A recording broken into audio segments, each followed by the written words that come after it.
Masco, ni masuku, finalizza ni Masco,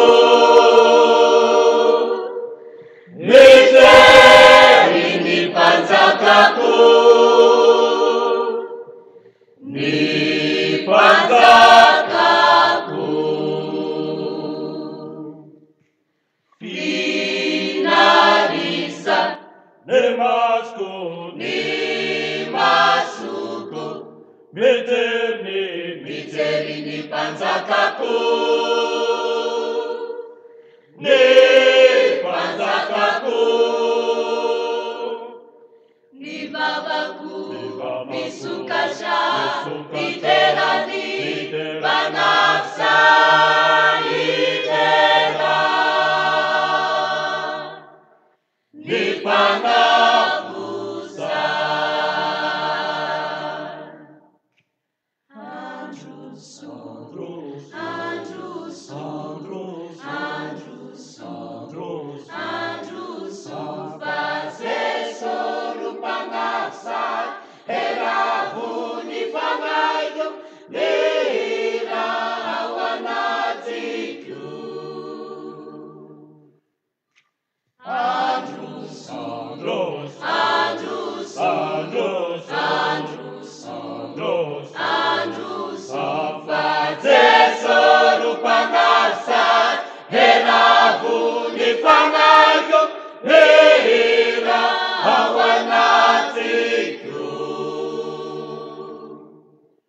Fatiaku ni tokuku, amagapa hafatiku, faisinu panafaka, manaisu chanierku, Anusua,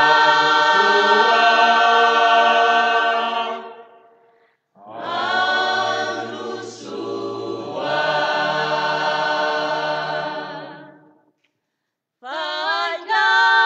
Fainanare Ravaku,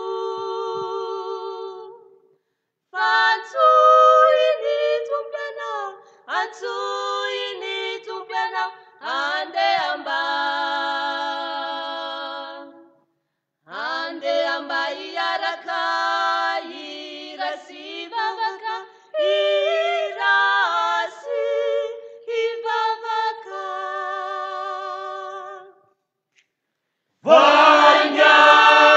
Vainanare Ravaku, Fatsuini Tumpena, Atsuini Tumpena, Ande amba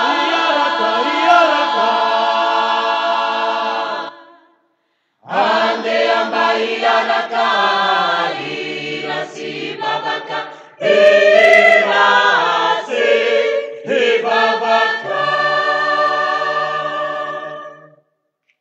Andrus, Andros, Andrus, Andros, Andrus, Andros, Andrus, Fazeso Rupanafsa, Herahundi Fanayo, Nehira Hawanatiku.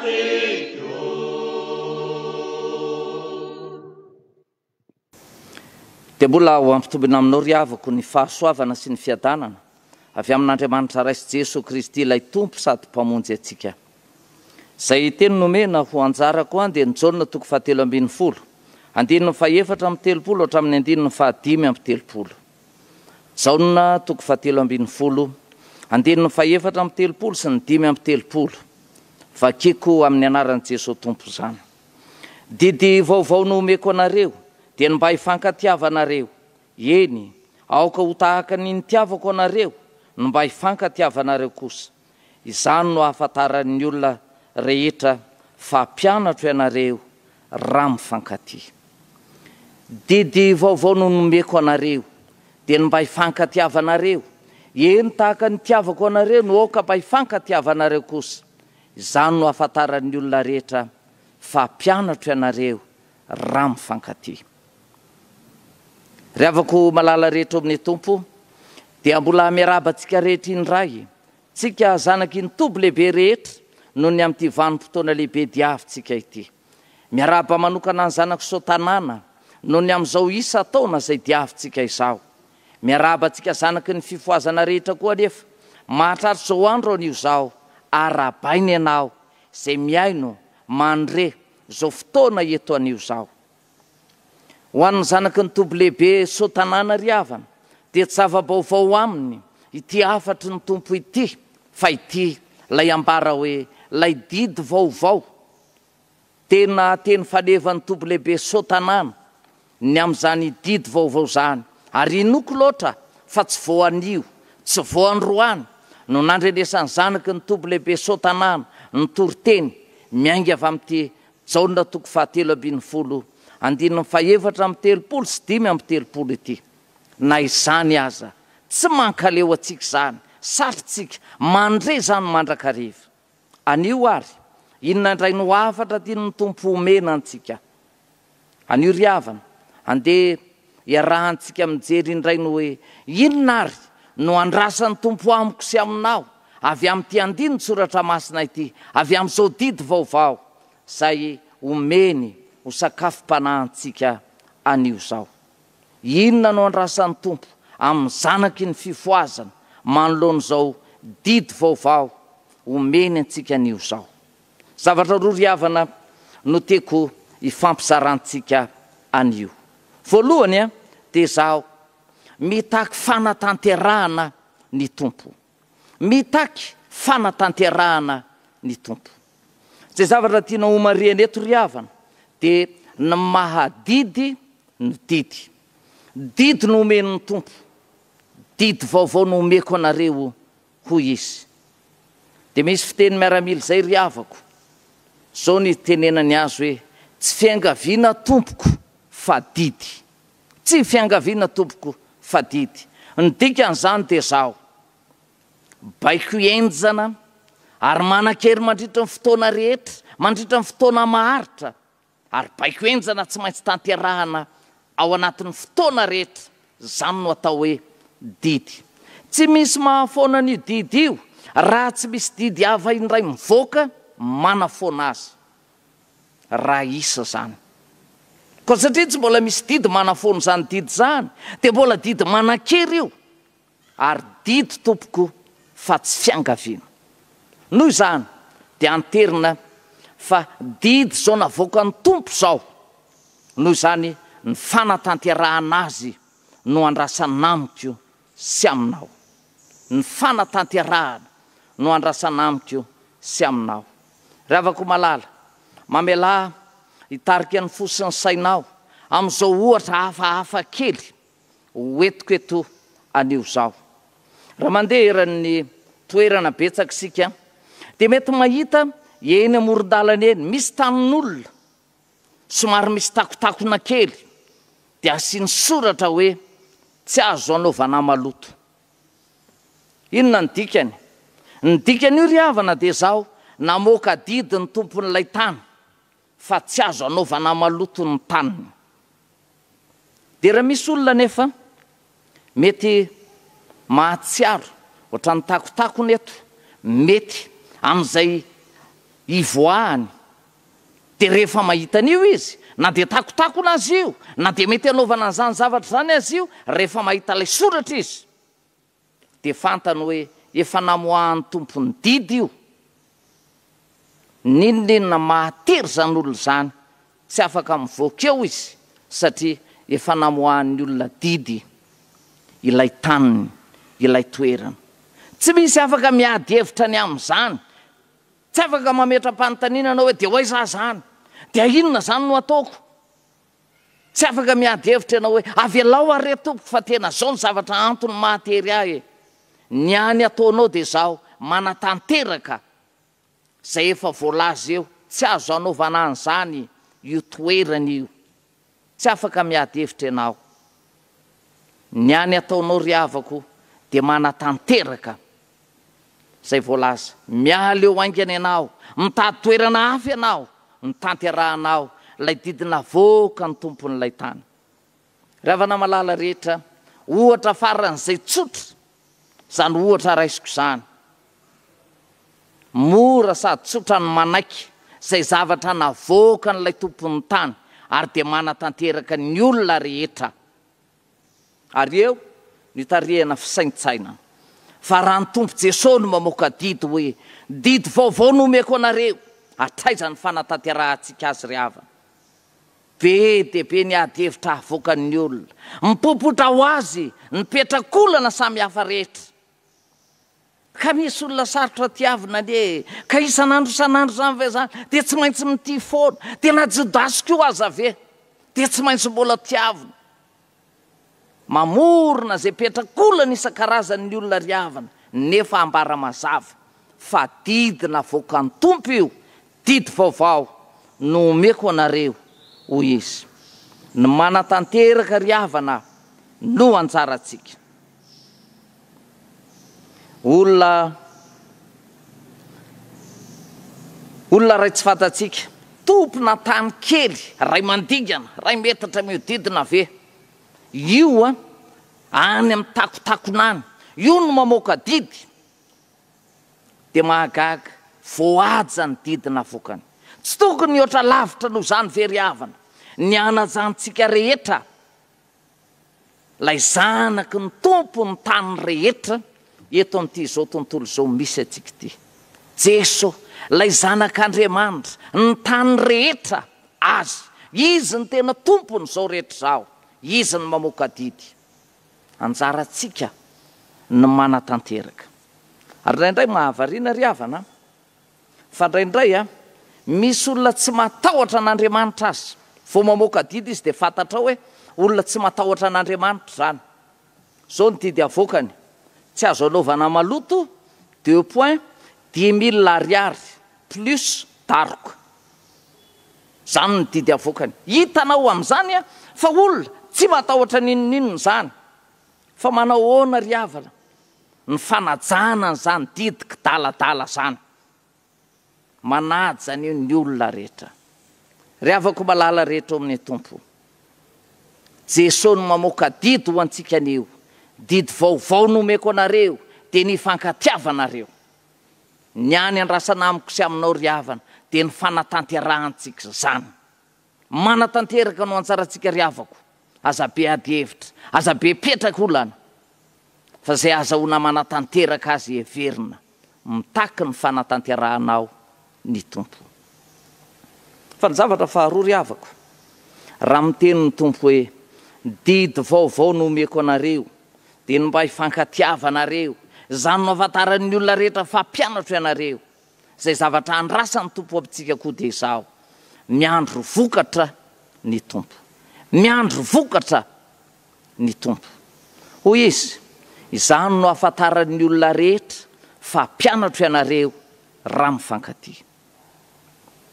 Ny tenin'ny tompo lazainy eto ry havana dia izao, raha mifankatia marina ny mpianany dia avy hatrany olona rehetra zay mahita dia mitsiriritra, avy hatrany olona rehetra zay mahita dia mahafantatra fa mpianatra ny tompo reny, avy hatrany olona mahita dia resy lahatra ny amin'izany fifankatiavana izany. Dia ho marina eo le nampilazaina mpaminany Zakaria any amin'ny toko 7:7 hoe amin'izany andro zany dia izy folo lavy amin'ny firenena samy hafa fiteny rehetra hiazona ny sisin-dampany jiosy anankiray, ka hanao hoe mba handeha hiaraka aminareo zahay, fefarena ahy fa momba anareo Andriamanitra. Raha hitan'ny olona marina ry havana fa mifankatia isika dia ilobavy izy ireo ka hiteny haniry hiaraka amintsika koa, te ho namantsika, te hiara-dalana amintsika, te ho isany zay mpianatra ny tompo Jesosy. Ny tokony no vokatra ilay fankatoavantsika ny didy zany dia izao, faharesen-dahatra avy amin'ny mpitazana, faharesen-dahatra ny olona rehetra zay mpiara-belona mahita ny fiainantsika sy ny fahaizantsika miaina zany didy omen'ny tompo antsika zany. Ry havana malala rehetra amin'ny tompo, miandro vokatra miroborobo ny tompo, vokatra miroborobo avy amin'izany fijoroantsika vavolombelona, amin'izany fanarahantsika ny didiny zany, zany no andrasan'ny tompo. amintsika zanany rehetra. Ny olona rehetra ahita, ny olona rehetra hanjaro babol'ilay fitiavana izay iainantsika raha mahay mankatoa zany didiny zany tsika, ary zany no vokatra andrasan'ny tompo. Saingindrisy ry havako, saingindrisy, malahelo ny tompo, fa ny zavatra mitranga dia izao. Mitombo ny olona mahalala, fa tsy mifanaraka tsika, tsy mifanaraka ny eo atsimo sy ny eo avaratra. Mitombo ny olona mahalala, fa tsy mifankahazo ny zanaky ny asy sy ny zanaky ny aroa. Inoko ry havako, fa takatsika mpiaino izay tiako lazaina ny amin'izany. Malahelo ny tompo, didy vaovao no nomen'ny tompo atsika, ary indrisy fa izany no afantaran'ny olona rehetra atsika. Indrisy ry havako, didy vaovao no nomen'ny tompo, fa dia manjary zany no afantaran'ny olona antsika ankehitriny. Jesosy mitomany noho ny amintsika ankehitriny.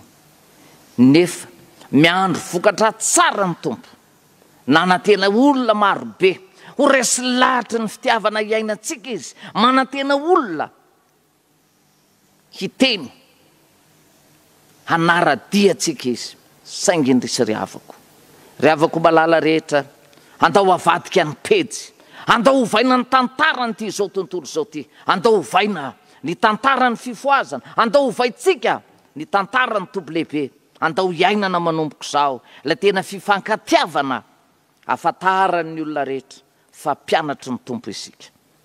Miandro vokatra ny tompo, vokatra eo amin'ny ataontsika samy mpianatry ny tompo. Miandro vokatra ny tompo, vokatra ateraky ny faharesen'ny dahatra ny mpitazana, zay rehetra mijery zany fifankatiavantsika zany. Ravako malala rehetra, hoy ny tompo, didy vaovao no omeko anareo, dia mba hifankatiavanareo. Eny, aoko tahaka ny tiavako anareo, mba hifankatiavanareo kosa. Izany no afantaran'ny olona rehetra fa mpianatra anareo raha mifankatia. Didy ry havana, zany nomen'ny tompo zany. Fanatanterahana no takina amintsika, ary dia miandro vokatra amintsika ny tompo noho izany. Mamarana ry havako, ny fahavoazana dia izao. Manjary nataontsika hoe didim-pitiavana io didy vaovao io, zany ny ilazantsika azy. Ilay didim-pitiavana, dia rehefa didim-pitiavana dia izay tianao manao, tsy fanereny zany fa manao ampitiavana izay tianao. Fa za ry havana te hitarika atsika andao tsy atao an'izany tsony. Manjary miova ny heviny, manjary miova ny fahatakaratsika azy, fa andeha ataontsika hoe didy momba ny fitiavana, ilay didy vaovao nomen'ny tompo. Didy momba ny fitiavana, mitaky fanatanterahana zany, miandro vokatra ny amin'izany ny tompo. Ary raha azo atao vokatra aingana. Eto amin'ity zao tontolo zao ty zavatra hitatsika zany. Misy vanim-potoana manendry minisitra ny governemanta, dia ao anatin'ny 100 andro mila vokatra. Zao tsika efa ao anatin'ny 100 taona mahery mila vokatra ny tompo tamin'io didy momba ny fitiavana nomeny antsika io. Mazava ny didy nomeny ny tompo ry havana, didy vaovao, didy momba ny fitiavana, didy mba hifankatiavantsika. Ekena fefa manjary miasarotra ny miainana zany ankehitriny, fa saingy zao tsy vanim-potoana mipetrakolana intsony. Zao andro iainantsika zao, andro ny fanatanterahana. Fanatanterahana no ilaina, vokatra no tadiavina, andao iroso. Zay no andrasana amintsika, andao iroso. Andao hibebaka ry havako, andao hifankatia, tena hifankatia sika mpino rehetra. Andao hifankatia, tena hifankatia sika zanaky ny fifoazana rehetra. Andao hifankatia, tena hifankatia isika zanaky sotanana rehetra. Andao hifankatia, tena hifankatia isika malagasy rehetra, isika ponina eto amin'ty Madagasikara ty. fa didy vaovao nomen'ny tompo, didy momba ny fankatiavana, fanatanterahana no andrasana amiko sy aminao, ary mila vokatra ny tompo. Ndao havako aza ela fa ho Jesosy, didy vaovao no omeko anareo dia ny mba hifankatiavanareo. Eny, aoko tahaka ny tiavako anareo no mba hifankatiavanareo kosa. Zany no ahafantaran'ny olona rehetra fa mpianatra ianareo raha mifankatia. Voninahitra ny eo an'Andriamanitra, Ray sy Zanaka ary Fanahy Masina. Amen.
Apa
Miara-misaotra an'Andriamanitra lehibe tsika ry havako afaka miaona soa tahaka izao noho ity isa-taona ny tombo tanàna ity.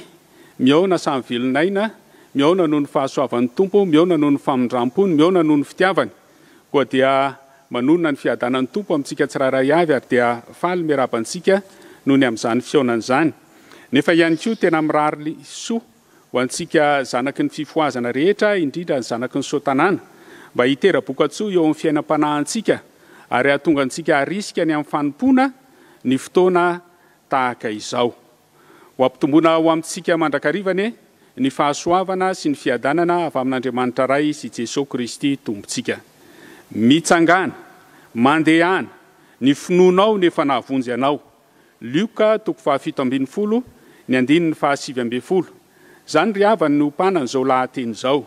Mitsangana, mandehana, ny finoanao no efa nahavonjy anao. Raha sitsakisika ry havako dia andeha ho vakina ny Lioka 7:12, ny 9:2 ka hatramin'ny 7:20 izay misy io teny io. Toy izao vaky ny teny amin'ny anaran'ny Tompo. Ary raha niakatra ho an'i Jerosalema Jesosy dia nandeha namaky any Samaria sy Galilia.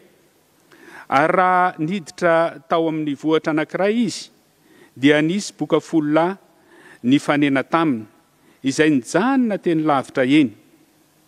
Ary izy ireo niantso mafy nanao hoe, ry Jesosy Tompo, mamindrafo aminay. Ary raha hitan'ireo dia hoy izy taminy, mandehana, misy eo ampisorona. Ary rehefa lasa izy ireo dia nadio teny am-pandehanana. Ary ny anankiray tamin'ireo raha nahita fa sitrana izy dia niverina ka nankalaza an'Andriamanitra tamin'ny feo mahery, sady niankohoka tamin'ny tongotry Jesosy ka nisaotra azy. Ary samaritana iny lehilahy iny. Dia namaly Jesosy ka nanao hoe, tsy efa voadio avokoa va izy folo lahy, fa aiza ny sivy? Moa tsy nisy hita niverina hanome voninahitra an'Andriamanitra afa-tsy ity olona hafa firenena ity ihany va? Ary izy taminy, mitsangana, mandehana, ny finoanao no efa nahavonjy anao. Tena zava-dehibe eo amin'ny fiainantsika fifoazana ry havako zany hoe fiaonana amin'ny Tompo zany. Ary tsy nifoy ianao raha tsy efa niaona tamin'ny Tompo. Ary ny fiaonana amin'ny Tompo dia midika ho fiovam-penitra lehibe, ho tanterahan'ny olona anankiray eo amin'ny fiainany. Raha vao miaona amin'ilay ten'Andriamanitra ianao, ny tokony ataonao dia miova Andriamanitra. Tena mazava fa eo amintsika fifoazana dia Jesosy Kristy no Andriamanitra ivavahantsika. Ary eto Jesosy dia miteny hoe, mitsangana, mandehana, ny finoanao no efa nahavonjy anao. Zany teny zany ry havako dia teny miandry ezaka avy amintsika, mitaky fahavononana ho amin'izay mandre azy. Ezaka, fahavononana no takin'izany hoe mitsangana, mandehana, ny finoanao nefa nahavonjy anao. Raha tsorina dia zao, efa nahatanteraka ny asa ny Andriamanitra, efa nahatotosa izay tokony ho tanterahany Jesosy, fa misy kosa izay apetrany aminao, asainy tanterahany amintsika, ary dia izany no velariny eo anatrehantsika ankehitriny. Velariny eo anatrehan'ity izay niverina tao amin'ity. Izay miverina eo amin'ny Tompo dia manana didy aman'andraikitra hiaino sy andre ary andray sy ampiatra ny ezaka takin'ny Tompo aminy. Mitsangana, mandehana, ny finoanao no efa nahavonjy anao. Tsy nataon'ny Tompo hipetrapetra-poniny tsika ry havako, ary tsy navelan'Andriamanitra hoe izy ihany ny asa, fa tena natsoan'Andriamanitra hisinkim-ponitra ny amin'ny asa rehetra zay tokony ho tanterahantsika. Mba hivero kely ange zany hoe boky dia nasaina hoe mandehana miseho ampisorona. Mbola boky ianao, no mena adidy, mena andraikitra, fa dia lasa tokoa nandeha. lasa tokoa nanatanteraka. Ary zany ry havako no tadidio eo amin'izay mahafifoazana antsika mitaky adidy, mitaky andraikitra amintsika Andriamanitra. Ka eto raha miteny hoe mitsangana dia zao hoe jereo izay tokony ho adidy manandrify anao. Mitsangana dia hoe iaino, asehoa ny fiainam-baovao izay natolotry ny tompo anao. Zany ry havako, iaino asehoa ny fiainam-baovao izay atolotry ny tompo anao. Tsika miara-mahalala fa rehefa manao asa-pifoazana ohatra dia misy ny fampaherezana izay atao dia vita ny asa, asaina mitsangana le olona, manana fiainam-baovao le olona, fa asaina iaina sy velona izany fiainam-baovao izay natolotra azy zany ny olona. Dia itsika tsiraray avy no mandiny tena amin'izany hoe tena misy fiainam-baovao ane, tiany tompo iainantsika, nikarakara ny tompo, nanadio ny tompo, nanome zavatra maro samihafa ny tompo, ary ny zava-dehibe amin'izany dia ny finoana fa ahoana ny iainantsika sy anehoantsika an'izany eo amin'ny fiarahamonina sy ny tontolo izay nametrahan'ny tompo antsika.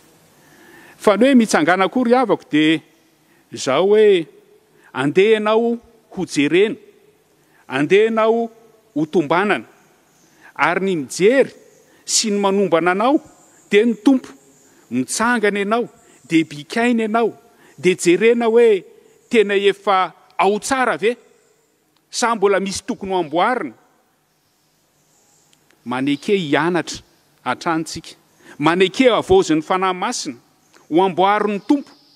Zany ny hevitra ao anatin'izany hoe mitsangana zany dia tombanana ianao, jerena ianao, ho amboarina raha mbola misy tsy mety eo aminao. Dia manana fanetretentsika ry havako ny amin'izany. Tsy afaka hirehare, tsy afaka hevitena ho zavatra, fa mahatsiaro izay tokony hiverenana mandrakariva eo amin'ny tompo mba ho karakaraina sy amboarina ho mendrika ny fiantson'ny tompo antsika. Fa ny mitsangana ihany koa dia zao hoe vonona ny aro ianao zay zavatra natolotra anao ka tsisy akasika anao ilay ratsy fiarovan'izany. Andeha hitsangana e, hiaro ny finoantsika isika e, anao an'izao tsika e. Fahavononana hiady zany, fahavononana hiatrika ny fiainana zany, fahavononana hiazona zay efa natolotra izany ry havako. Koa iaino asehoa ny fiainam-baovao natolotra anao. Raha mbola misy ny fanatsarana dia olona manaiky ho atsaraina atrantsika, ary tsika tsy tonga lafatra akory, ary dia zany no tokony ao anatintsika. Raha tsorona zany dia zao ry havako, miandry ezaka avy amintsika ny tompo, ary efa vonona izy hanampy hanohana antsika amin'ny asa izay ataontsika. Ka ny ezaka voalohany ataontsika dia ny mitsangana, hiaina, haneho ny fiainam-baovao izay atolotry ny tompo antsika. Manaiky tsika ho jerena, ho tombanana, ho karakaraina, hanolorana fampianarana, anaiky hiova, anaiky tsika hiaro izay zavatra natolotry ny tompo antsika. Fa zava-dehibe izay asehon'izao soratra masina amintsika izao ihany koa dia ny fandehanana. Fandehanana. Tsodrano zany ry havako. Mitsangana, mandehana ny finoanao nefa nahavonjy anao. Tsodrano atolotra anao ny hoe mandehana. Mandehana, mampafantatra izay tsy mahalala. Mandehana, maneho ny finoanao. Mandehana, mizara ny famonjena azonao. Mandehana, mampantatra izay tsy mahalala. Eto dia naseho ny seho ampisorona ireto boka ireto rehefa sitrana na mbola tsy sitrana dia mandehana miseho ampisorona. Tena arety mandoza tsy sitrapanafody ane zany abokan'izany tamin'ny fotoan'andro e. Ary zay boka dia misarakorako ny volony, tsy maintsy tritra ny fitafiany. Raha vao mahita olona lavitra dia miteny hoe maloto maloto. Zany natao hoe boka ry havako. Fa rehefa sitrana ny boka dia tsy maintsy miseho ampisorona mba azo taratasy fanasitranana, ary tsy moramora ny dingana. Lalovana mba azahoana an'izany taratasy fahasitranana izany. Farafaratsy mihiboka 7 andro 10 andro. Aratana aloha dia avy eo misasa, dia misy ny fanatitra tao sy ny sisa. Afaka 7 andro dia miverina indray dia jerena indray. Dia sorona daholo ny volo rehetra indray hatrany an-tampon-doha hatrany am-paladia. Dia manao fanatitra indray dia jerena indray. Zany ry havako. Fa zao eto raha saina mandeha isika dia zao mampahafantatra izay tsy mahalala ary izany tsy inona ilay tsy fantatra. Dia i Jesosy izay naniraka, Jesosy ilay tena mpisorona ary ny mahagaga ry havako. Dia zao rehefa ao anatin'ny aretina dia miaro daholo ny hafa finoana rehetra. Fa rehefa sitrana dia hita eo amin'izay ny finoany tsirairay avy. Misy ny sivilana ka any amin'ny mpisorona. Dia asa izay nataony no rehefa tonga tany izy na tena nampafantatra amin'ny mpisorona hoe i Jesosy aneny naniraka anay e. Izy aneny nanasitrana anay e.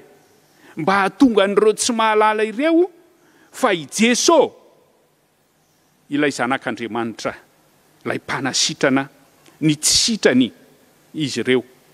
I Jesosy ilay afaka manome baiko mba hahazahoany tsirairay avy mandray ny fahasoavana avy amin'Andriamanitra.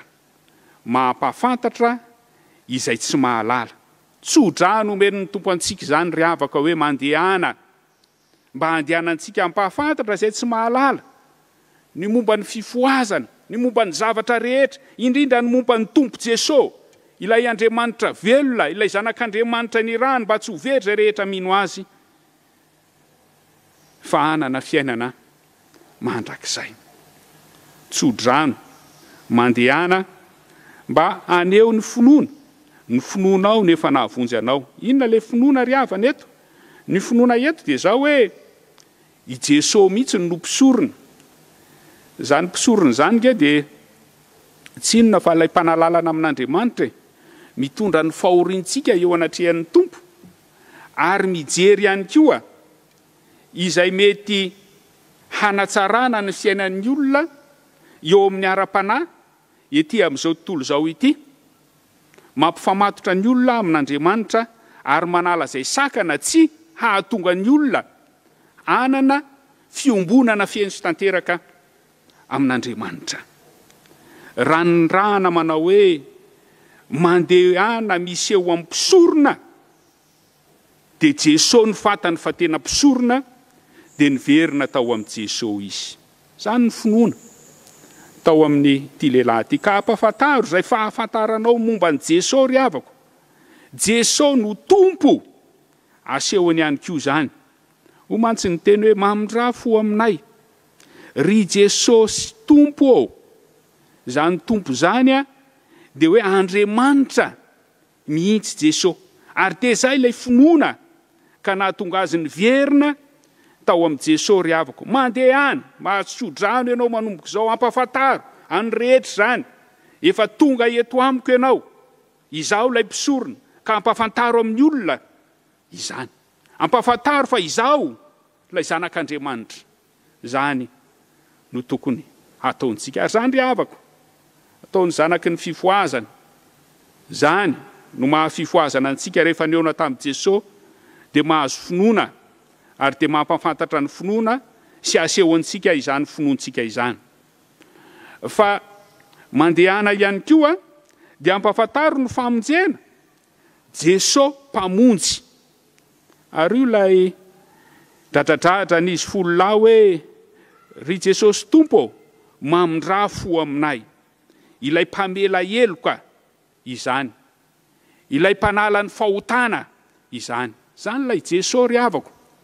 Mila ampafantarina ary na azo tsodrano amin'izany. Mitsangana mandehana ny finoanao nefa nahavonjanao ambarao zany famonjena azonao izany, zany famindram-po azonao izany. Ary lay famindram-po sy famelan-keloka azonao mba ampafantaro ny hafa ihany koa ka mamindra fo mamela eloka ny amin'izany. Tena zava-dehibe eo amin'ny fiainantsika zany ry havako. Ary zay indrindra no iantsonantsika ankehitriny hitsangana sy andeha ihany koa. Tsangana sy andeha dia adidy aman'andraikitra napetraka ny tompo antsika ary mitaky ezaka amintsika izany. Nefa mitaky fiainana n'ilay fiainam-baovao, fanehoana ilay fiainam-baovao izay natolotry ny tompo antsika. Tsy hanana ny hafa dia omen'ny tompo tsodrano tsika ny amin'izany. Tadio ry havako, fa ny fanasitrana ny tompo anie dia eo ny eo e. Tsy misy fisalasalana e. Azo antoka e. Zany ny fanasitrana ny tompo. Ary zany ny tanterahany tamin'ireto boka ireto. Eny am-pandehanana dia sitrana.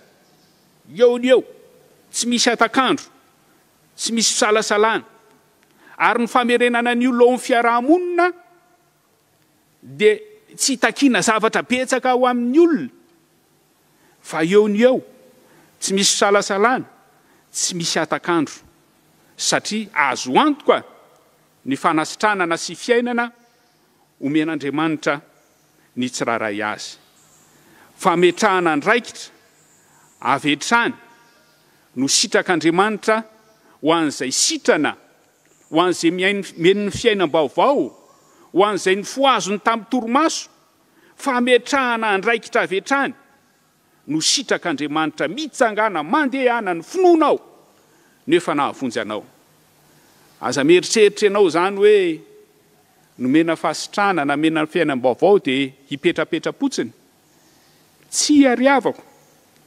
Andraikitra lehibe no apetraky ny tompo aminao avetrany. Tanterao ny fanomponao.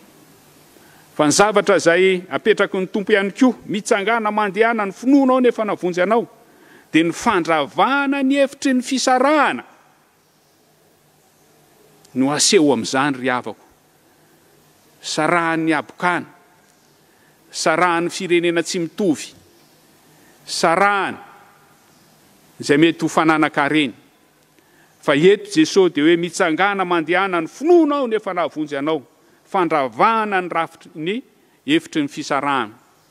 Na eo amin'izay fanadiovana sy famerenana eo amin'ny fiarahamonina azy, dia misy sokajy hoe ny manamanana dia zao no fanatitra ataony, ny tsy manana dia zao. Fa eto dia ny ravany zany, fa mitovy avokoa. Tonga dia mitsangana mandehana, tsy takiana vola mikarena ny finoanao no nahavonjy anao. Zava-dehibe zany ry havako. Ary tena zava-dehibe no nomen'ny tompo antsika. Zany rehetra zany dia efa niainantsika e. Indrindra ho antsika zanaky ny Sotanana mahafantatra tsara ny tantara ny Dadarain'i Solambo. Fa ny fanasitranana azy dia fanasitranana eo ny eo, tsy misy fisalasalana. Azo antoka napetraky ny tompo. Na dia nisy ary ny arety mandringana tamin'izany fotoana izany, na dia tratry ny bay fery hatrany tapindoha hatrany paladi, rehefa nitodika ka niaona tamin'i Jesosy, rehefa nivavaka tamin'ilay Andriamanitry ny Kristianina, rehefa nanaiky ny anariny hodiny sy ny sikidiny, sitrana avetrany. Maraina ny andro. Fa saingy izao, mitsangana mandeha ny finoanao nefa navonjy anao, dia nariana ny hody sy ny sikidy, nariana tany ampiringy. Eo ny eo, tsy misy atakandro. Andraikitra napetraka avetrany, ho an'izy sitrany zany, dia ny tanterahany. Nandrava ny hevitry ny fisarahana, zay mifanena amin'ny rehetra dia nitoriny ny filazantsara. Nanatanterahany hoe mila mibebaka, mila manary ny hody sy ny sikidy, mila mandray an' Jesosy ho tompo sy mpamonjy azy. Ary zay lay fibebahany zay dia tafiditra ao amin'ny fampianarana. ny fanetreteny, ny faharetana, ny vavaka, ny didy vaovao, ny firaisana masina, zavatra enina sarobidy, asain'ny tompo andehanana, asain'ny tompo ivelomana, ary tena azo sodrany tamin'ny tompo ka anatanteraka izany asa masina izany. Tsy misy hoe ny kasian'ny tompo ka avela ny toetoepona ry havako, fa ny kasian'ny tompo mba handeha.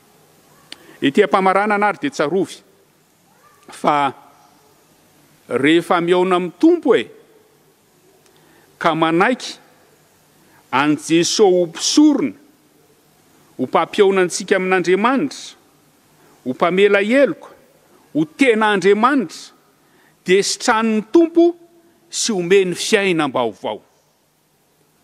Rehefa mien'ny tompo fiainam-baovao dia miandry ezaka sy andraikitra avy amintsika ny tompo, fa izy dia vonona hikarakarantsika mandrakariva. Ny olona zany dia antsoin'Andriamanitra karakarainy, sitraniny, meny fiainam-baovao, dingana voalohan'izay. Fa ny faharoa dia meny asa, meny andraikitra, meny adidy, dia ny fitoriana ny filazantsara, ny fiantsoana ny olona hibebaka iova-Andriamanitra mihitsy. Izany ny takin'ny tompo. Ary amin'ny fanatanterahana an'izany dia mombanao Andriamanitra. Rehefa manatanteraka n'ilay mission an'Andriamanitra ianao dia mombanao Andriamanitra. Ary amin'ny fomban'Andriamanitra dia fampandresenanao foana no tsy maintsy hita. Taon'Andriamanitra mandresy ianao. Ary farany dia omeny anao ny fiadanana. Atolony anao ny fiadanana. Ireo zavatra ireo ry havako, everiko fa zava-dehibe ary zavatra atolotry ny tompo antsika amin'izao isan-taona izao amin'ny fifoazana antsika.